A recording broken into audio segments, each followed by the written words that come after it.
Bismillah, saya hanya berpikiran kalau semuanya pada pergi dari Golkar karena dia PNS, lantas terus siapa yang ngurus Golkar? Saya ambil momentum itu, saya kelola, saya uruslah apapun yang terjadi. Saya belum terlalu kotor dengan Orde Baru. Saya belum punya warisan apa-apa. Sehingga saya tidak punya beban warisan Orde Baru. Saya mundur dari PNS, tidak mundur ya, saya tinggal gitu saja.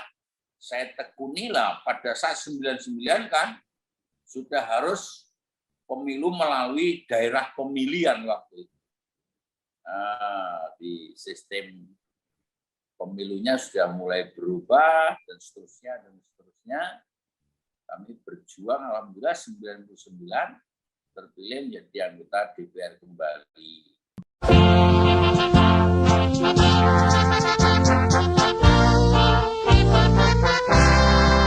Rapatkan barisan, siagakan diri, buktikan panji, golongan karya. Satukan tekadku, bulatkan semangatku, bersama seluruh rakyat Indonesia.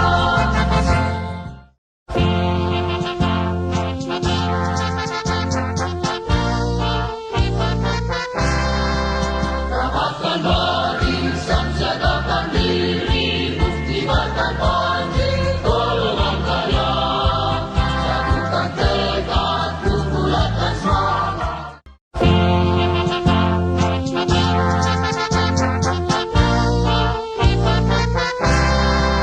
Rapatkan barisan, siagakan diri. Assalamualaikum warahmatullahi wabarakatuh.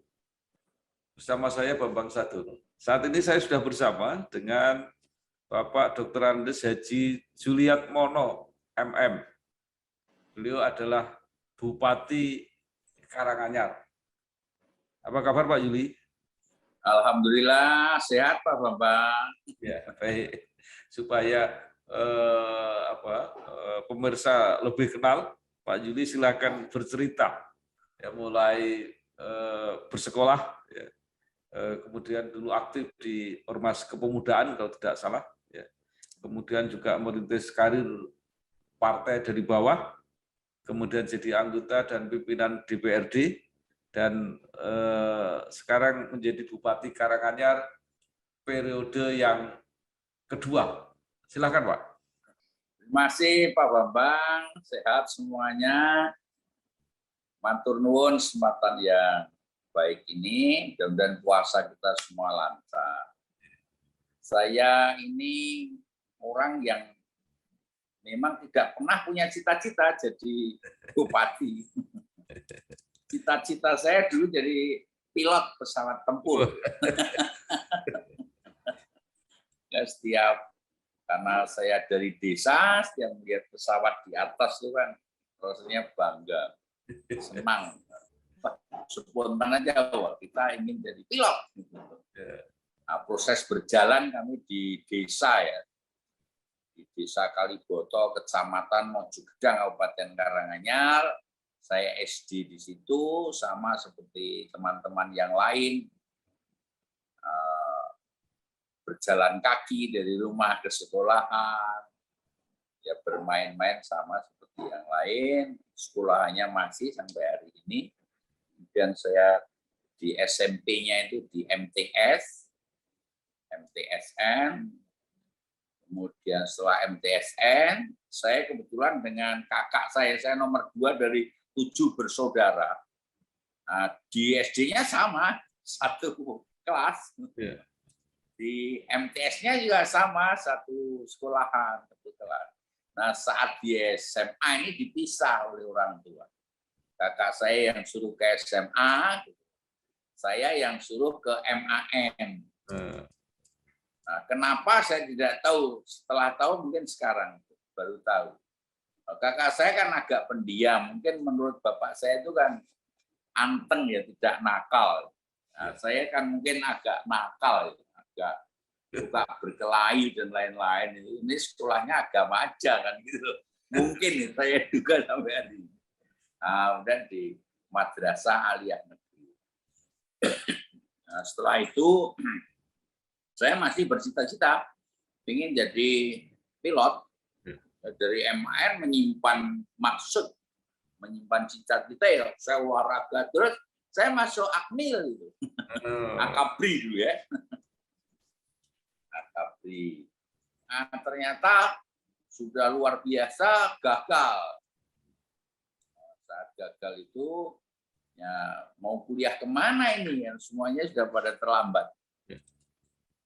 Oleh karena saya oleh Muhammadiyah waktu itu ditugaskan, kebetulan keluarga saya keluarga Muhammadiyah, orang tua Muhammadiyah dan sering kegiatan Muhammadiyah, itu disuruh mewakili kabupaten, ada sekolah kader yang disekolahkan di Universitas Muhammadiyah Surakarta. Nah, sekolah kader itu utusan masing-masing provinsi se-Indonesia. Nah, masuklah saya ke sana tahun 84. Di Fakultas Ilmu Agama diharapkan jadi kader Muhammadiyah ke depan. Nah, dari sana kami di asrama dekat ya, sering pulang juga sih. Di sana pun tahun pertama saya masih mencuri waktu untuk daftar ke Akabri untuk tahun yang kedua. Nah, itu. Ya. Gagal lagi itu. Waduh, ini dua kali gagal terus. Untuk gagal yang kedua, tampaknya pimpinan asrama UMS tahu saya tidak izin tapi daftar ke sana. Nah, saat gagal itu saya dipanggil. Saya kira dimarahi, tapi untuk menyalurkan bakatnya, kamu masuk Menwel. Gitu. Nah, saya ikut Menwel, ikut kegiatan resimen mahasiswa, juga ikut IMM, ikut pecinta alam. Saya hobinya menantang alam. Nah, itu cerita sekolah, Pak. Nah, kemudian sekitar tahun 87-88 saya harus kembali mengabdi ke Muhammadiyah daerah. Saya langsung diberikan kesempatan untuk mengajar di SMA Muhammadiyah. Karena masih agak muda kan, tugasnya bidang kesiswaan, salah satunya membuat anak-anak berorganisasi. Muhammadiyah terkenal dari Arkom, pelatihan kader, dan lain-lain. Nah, saat sambil mengajar, itulah tahun 87-88, saya ikut aktif di kegiatan-kegiatan kemasyarakatan, kegiatan kepemudaan. Ada AMPI yang saat tahun-tahun itu, kemudian juga di Muhammadiyah saya aktif di Pemuda Muhammadiyah, sampai akhirnya saya di AMPI, di KNPI itu. Kalau di AMPI, KNPI saya belum pernah jadi ketua, paling-paling wakil ketua, karena saat Orde Baru itu saya agak diposisikan Golkar hijau kalau Golkar ya. Harus terseleksi gitu. Iya, agak sulit untuk menjadi ketua KNPI, ketua AMPI itu kalau bukan itu dari mungkin FKPPI, di Pemuda Pancamarga, yang kita agak susah. Saya dari Pemuda Muhammadiyah.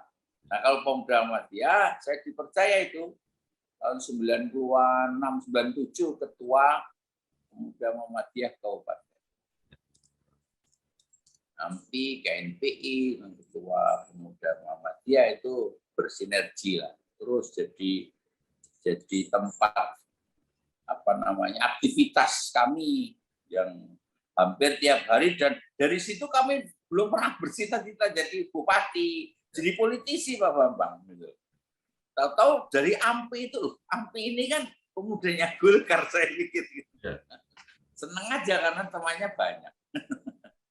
Nah, saat itulah kegiatan AMPI saat Orde Baru kan nggak ada aktivitas apapun kecuali Golkar, kampanye, gulungan karya, dan seterusnya. Setelah itu tahun 97, karena saya aktif di AMPI itu, Kemudian dicalonkan jadi calon anggota DPR. Calon anggota DPR itu juga belum ngeh juga kita. Ini apa nih calon? Pokoknya dicantumkan calon anggota DPR. Karena dulu dikenal dengan food getter. Jadi istri bupati, istri pejabat-pejabat itu masuk di nomor 1, 2, 3, 4. Pokoknya dikumpulkan di situ. Saya nomornya enggak pernah tahu. Banyak pokoknya. Tahu-tahu setelah pemilu 97, itu mungkin puncak-puncaknya Golkar luar biasa itu. Yang dulu dikenal dengan kuningisasi Pak Gubernur Suwardi. Dapat hampir 30 kursi kalau tidak salah karangannya itu. Tahu-tahu yang di atas-atas itu kan tidak dilantik karena memang food getter, istrinya pejabat. Tahu-tahu saya masuk. Oh, begini caranya jadi DPR. Tahu-tahu masuk anggota DPR 97 termuda Pak Bambang. Nah, saat itulah saya ikut salah satu pimpinan sidang karena harus tertua dan termuda. Oh, dari situ kami baru belajar. Jadi spontan tidak pernah kami bayangkan kemudian dicalonkan anggota DPR ya karena aktivitas di kepemudaan saat itu. 97 muda, nah itu kami berlatih. Tapi saya sudah mungkin banyak orang menyebut agak vokal, memang saya agak keras. Yang tidak sesuai itu tanpa pandang bulu, pokoknya kami suarakan. Ya, ya.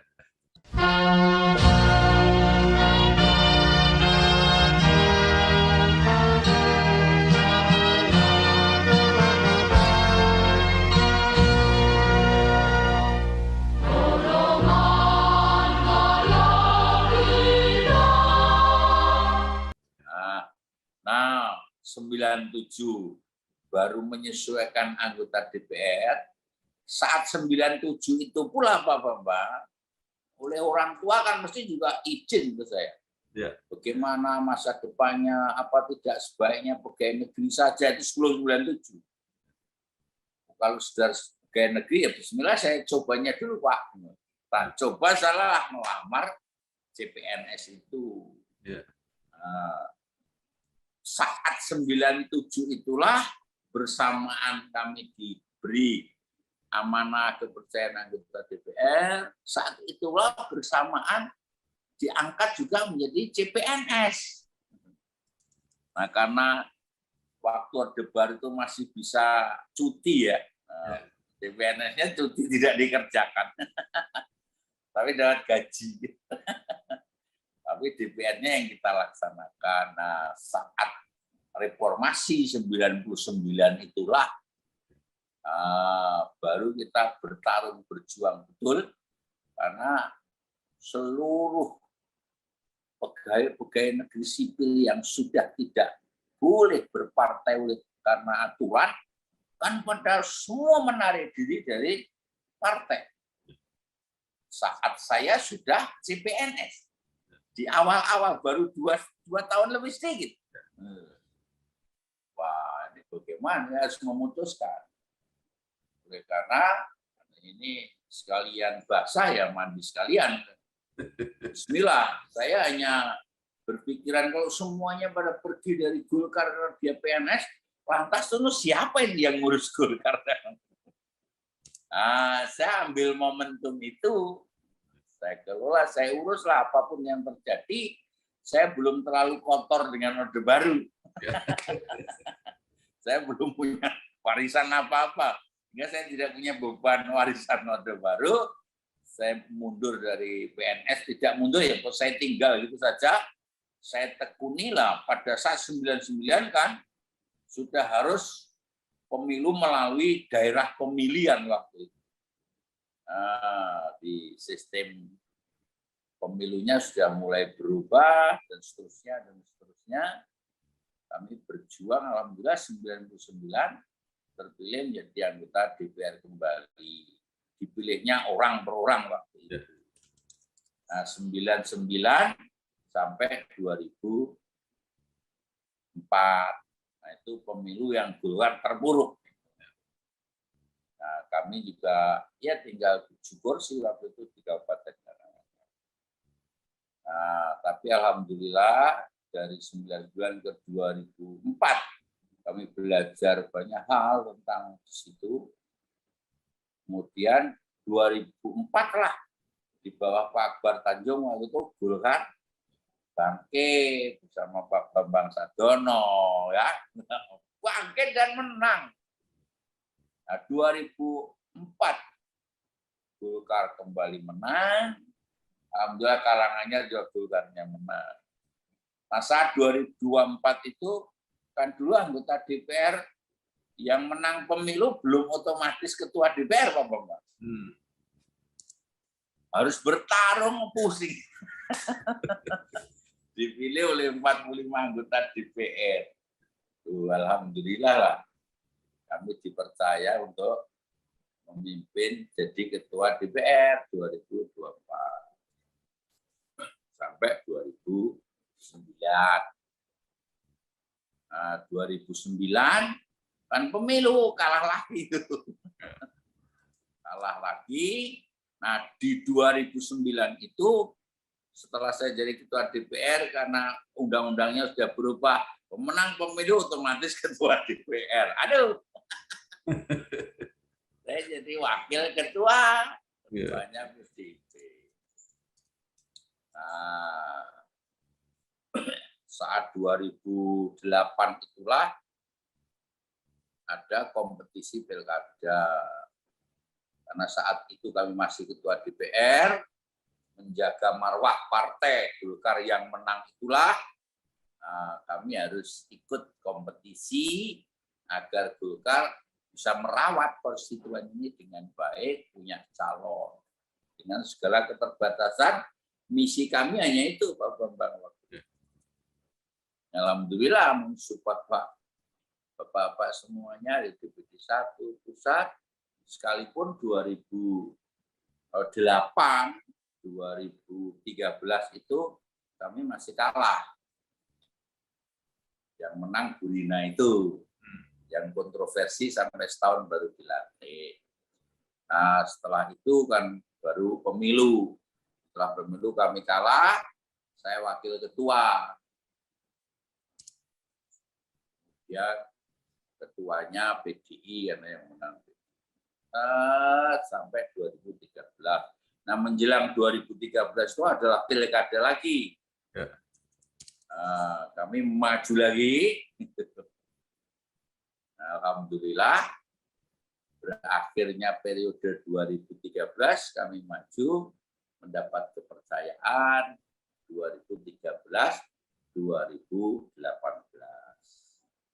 Periode pertama, lah ini 2018-2023, ini di tahun ketiga, periode 2, kami dipercaya menjadi Bupati Karanganyar. Nah, itu cerita singkatnya, Pak Bambang.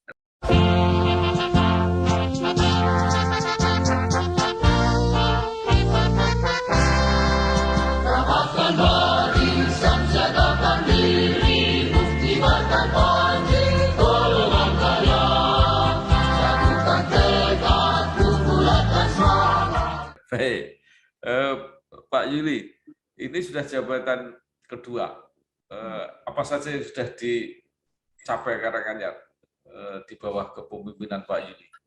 Ya, alhamdulillah, untuk periode pertama, seluruh capaian program-program itu sudah kami ukur dari tahun ke tahun.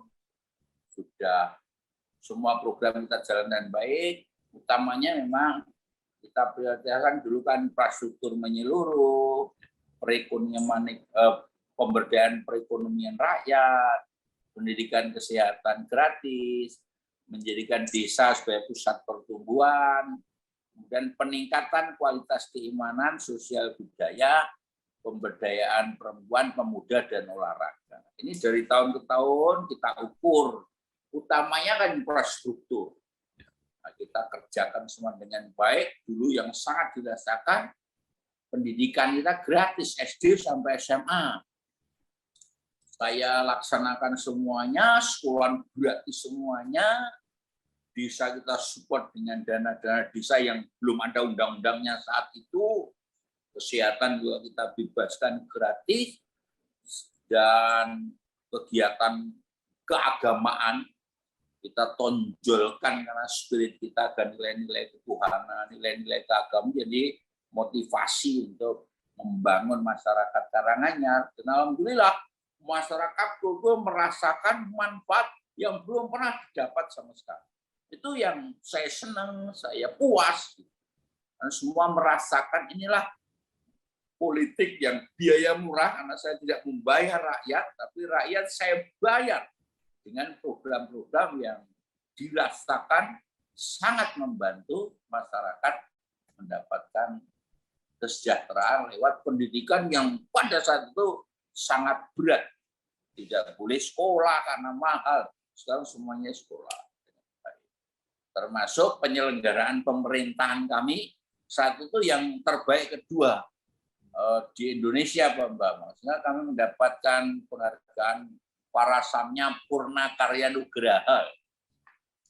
Itu mungkin capaian penyelenggaraan pemerintahan yang paling ditunggu oleh birokrasi oleh pemerintahan. Dan saya alhamdulillah penyelenggaraan pemerintahan kita cukup bagus, pertumbuhan ekonomi, kemudian upah minimum kabupaten kami saja di Surabaya masih yang paling tinggi, dan seterusnya, sehingga stabil, tidak ada gejolak apapun, merasa senang, dan saya berada di tengah-tengah mereka dengan sangat nyaman, sehingga kami menyatu bersama mereka. Itu yang Pak, yang melegakan. Kalau bekerja tidak bisa capek karena masyarakat menerimanya dan mendapatkan sesuatu yang menurut saya sangat luar biasa, dan masyarakat kita lihat, kita survei kepuasannya saat itu memang di atas 80%, 85%. Ya, untuk masuk tahap kedua waktu itu ya tidak terlalu menghadapi kesulitan lah, karena saya lihat hasilnya itu, kalaupun siapapun yang ingin mengalahkan tuh nebusnya mahal sekali kalau harus mengalahkan periode kedua. Kami juga masih tidak lagi bayar uang. Jadi saya yang sampai hari ini senang Pak Bambang, itu biayanya murah dan saya tidak membeli masyarakat. Ini yang saya senang sekali, sehingga tidak punya beban, saya nikmati dengan sangat baik. Iya. Ya orang duwe ora apa-apa ning seneng.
Jabatan Pak Yuli masih akan sampai 2023 ya kalau nggak salah. Saya 15 Desember 2023. Ya, kira-kira apa yang masih dianggap belum selesai dan masih dikejar? Ya, tetap saja menyelesaikan infrastruktur dulu, Pak. Dalam 1-2 tahun ini kami akan sempurnakan, dan kami yang melegakan di tengah pandemi COVID 2 tahun kemarin, kami rencanakan membangun masjid kebanggaan. Masjid saya desain sendiri, saya rancang sendiri, dan masjid itu sudah saya umumkan dulu akan menyerupai Madinah. Karena ingin menjadi serambi Madinahnya. Dan sekarang alhamdulillah Pak Bambang sudah selesai, sudah dimanfaatkan, difungsikan, sekarang viral, sekarang jadi destinasi semacam wisata religi, tiap hari ramainya minta ampun. Ini saya bersyukur, ini monumental yang sangat-sangat melegakan di tengah pandemi yang susah pada saat itu. Masjid kami berdiri kokoh dengan sangat baik. Pak Yuli, ini kan merintis kader Golkar ya, kepemimpinan Golkar itu dari bawah. Pernah jadi ketua Partai Golkar Kabupaten Karanganyar. Nah, sekarang menjadi sekretaris DPD Partai Golkar Jawa Tengah. Nah, tentu banyak sekali pengalaman. Apa yang dirasakan perkembangan Golkar dari dulu sampai sekarang? Ini kan sekretaris jabatan politik kompromi, Pak Bapak. Ya semua jabatan kompromi. Ya kompromi. Sehingga belum optimal untuk gaspol mendongkrak kebersamaan, bagaimana Golkar punya patron dan menjadi patron lagi di Jawa Tengah. Ya. Ini memang perlu koordinasi kerja kolektif bersama-sama. Tapi ya sudah cukup bayang lah, sudah cukup kompak, sudah mulai berbenah dan aktivitas politiknya sudah mulai kita jalankan tentu bersama-sama, kami bersama-sama dengan Pak Ketua, Wakil-Wakil Ketua, Ketua-Ketua saya, fraksi-fraksi ini akan kita solidkan terus. Nah, mudah-mudahan bisa mendongkrak. Dan sekarang sedang menginventarisasi caleg-caleg yang kemungkinan bisa menambah suara-suara baik di tingkat kabupaten, provinsi maupun tingkat nasional. Kerja keras kita itu Pak Bambang, sehingga yang kita rasakan sementara belum menyamakan spirit. Ya kalau musik ya baru nyetel alat-alat supaya kompak. Ya. Ya. Nah, tampaknya sudah mulai ada sinergita yang bagus.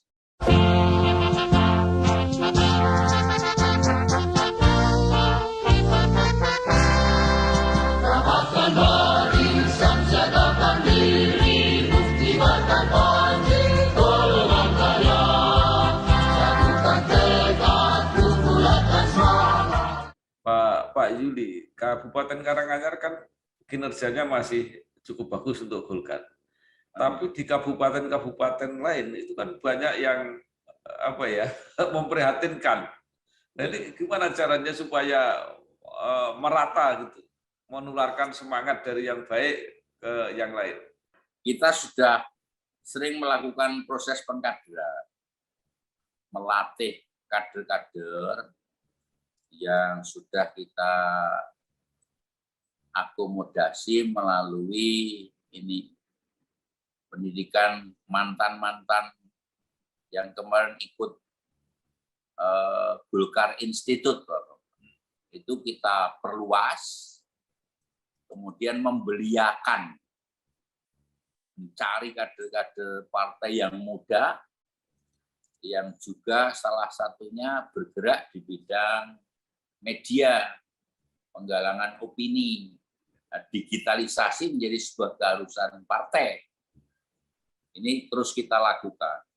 Nah, kita sedang punya rumusan untuk mencari calon-calon anggota DPR, yang calon-calon nanti itu yang kita proyeksikan punya peluang untuk mendongkrak, menambah kursi, itu yang akan kita koordinasikan, kita briefing, kita berikan tip-tip khusus supaya mereka punya semangat yang luar biasa. Tapi modalnya yang sudah ada ini, DPR yang sudah terpilih sekarang anggota DPR ini menjadi modal utama yang tidak boleh goyah, harus diperkokoh, diperkuat. Mereka harus menjadi lokomotif supaya tambahannya nanti menjadi lebih semangat lagi. Jangan jadi pesaing yang merugikan, malah tidak dapat apa-apa. Nah, yang basisnya yang sudah terpilih, yang sekarang duduk di DPR itu harus kuat, makin eksis, makin hebat. Nah, cari calon-calon yang menambah suara, nanti kita akan bina secara khusus melalui pendidikan-pendidikan yang baik, pengalaman yang baik, dan yang tidak kalah penting mesti harus melalui survei yang baik nanti Pak Tomang. Iya. Kalau tidak dengan teori survei, tampaknya seperti masuk di hutan belantara, nggak dapat apa-apa, capek. Apa yang menjadi strategi Partai Golkar Jawa Tengah ya untuk mempersiapkan diri dalam pemilu serentak tadi, termasuk membagi calon siapa yang ke legislatif, siapa yang ada di pilkada, bahkan strategi pemilihan presiden itu seperti apa kira-kira? Kemarin di workshop partai sudah kita koordinasikan di masing-masing kabupaten itu mengusulkan orang-orang terbaiknya yang bisa diposisikan fungsionaris pusat, di samping tingkat 1 dan pusat mungkin juga sedang melihat-lihat kader-kader potensial untuk kita dorong fungsionaris pusat, sambil juga mencari kader-kader yang potensial untuk fungsionaris calon anggota DPRD provinsi. Dan kabupaten masing-masing DPD kemarin sudah harus mengirimkan ya minimal 200% dari kursi yang disediakan supaya diseleksi orang per orang potensi yang sangat memungkinkan untuk menambah suara di dapil mana sedang kita kalkulasi. Sehingga masih berproses dan orang-orangnya secara alamiah akan kita temukan mereka yang betul-betul pejuang dan punya ambisi untuk jadi anggota DPR. Kalau tidak punya ambisi sedang dicantumkan saja nanti melempem lagi. Maka 1, 2, 3, 4 orang di masing-masing dapil ini memang harus petarung yang hebat, petarung yang siap. Lahir batin ya modal-modal sosial, modal-modal politiknya juga harus kita lihat seberapa kekuatannya, kita raba-raba semuanya supaya ada.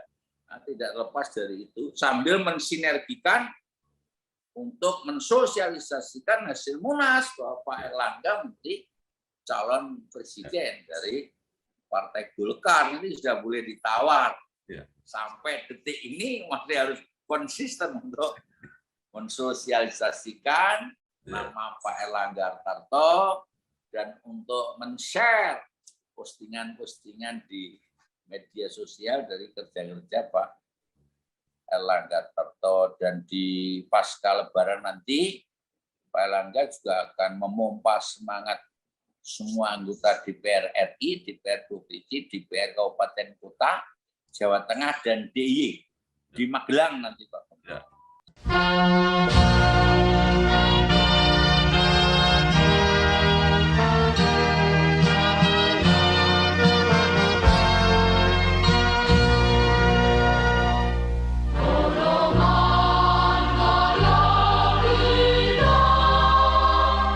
Ya, nah sekarang Pak Yuli masa baktinya habis akhir 2023 ya. Ya, 2023. Nah, padahal itu sudah mulai tahapan untuk pemilu serentak 2024. Nah, Pak Yuli pasti kan sudah harus menentukan pilihan mau kemana itu. Sudah kita sanggupi, sudah membuat surat kesanggupan fungsionaris DPR RI, Pak. Karena pemilunya kan Februari. Iya, makanya itu. Ya. Jadi berarti harus mundur itu ya? Sudah ya, mundur.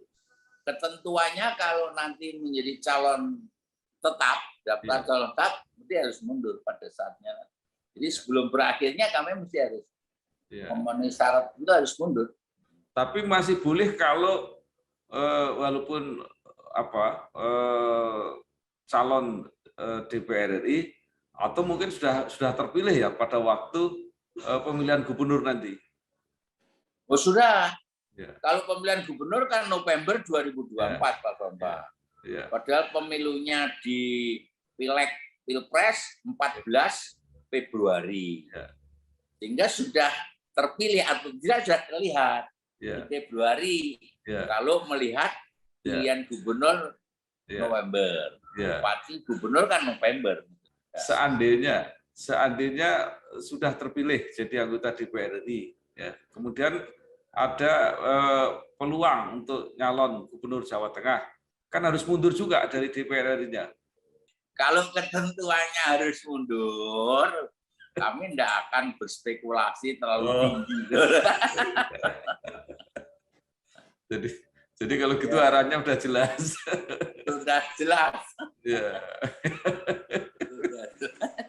Baik. Nah, sedikit menurut Pak Yuli ya, lepas dari nanti akan maju ke Jawa Tengah atau tidak, dengan pengalaman menjadi bupati 2 kali itu, apa sebenarnya kritik-kritik terhadap Jawa Tengah ini? Apa yang sebenarnya peluang-peluang yang masih bisa dikembangkan dan sebagainya? Pertama saya ikuti terus sebenarnya itu tinggal memetakan untuk bisa memberikan keleluasaan bupati wali kota agar bupati wali kota diberikan mandat khusus oleh gubernur apa yang mesti harus dituntaskan.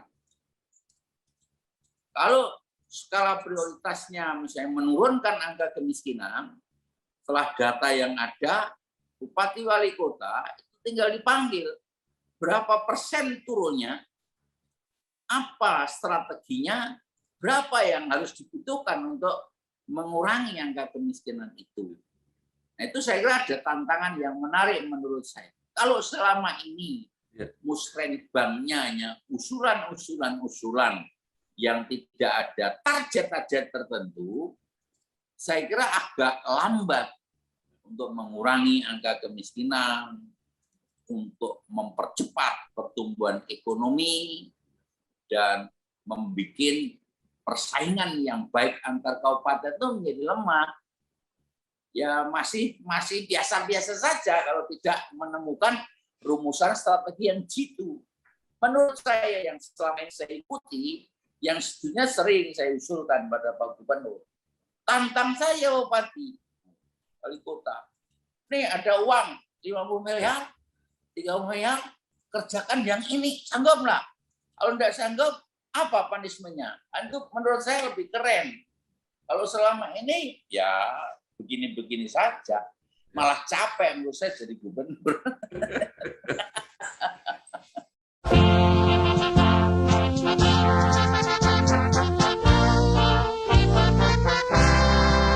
Rapatkan barisan, siagakan diri, bukti berkampanye, golongan karya. Satukan tekad, bulatkan semangat. Itu dimungkinkan secara aturan ya? Sangat mungkin Pak, karena kan anggarannya juga anggaran provinsi, APBD provinsi. Kewenangannya Pak Gubernur. Oleh karena kan perlu membuat strategi pada saat Pak Gubernur terpilih misalnya. Salah satunya menurut saya siapapun nanti harus punya strategi program yang seperti itu. Dia program nanti masuk di RPJMD yang bisa diterjemahkan setiap tahun. Sehingga skala-skalanya lebih jelas. Dan uangnya kan uangnya Pak Gubernur yang tinggal membagi, tapi kalau dibagi tanpa target, ya sehebat apapun tampaknya agak sulit. Jadi untuk mengurangi angka kemiskinan. Seperti insentif dari Departemen Keuangan gitu kira-kira. Nah, salah satunya seperti itu. Insentif itu kan hanya menunjuk bidang-bidang program-program tertentu untuk dikerjakan, Pak. Ya. Tapi kan juga tidak diikuti oleh reward-nya berikut. Ya. Insentifnya yang seperti ini, ada insentif, kerjakan bidang ini. Baik, terima kasih sekali Bapak Dr. Andes Haji Juliatmono MM, Bupati Karanganyar. Banyak sekali yang sudah disampaikan, juga berbagai tip-tip bagaimana memajukan Provinsi Jawa Tengah ini. Sekali lagi terima kasih, sukses terus Pak Yuli. Wassalamualaikum warahmatullahi wabarakatuh. Waalaikumsalam warahmatullahi wabarakatuh.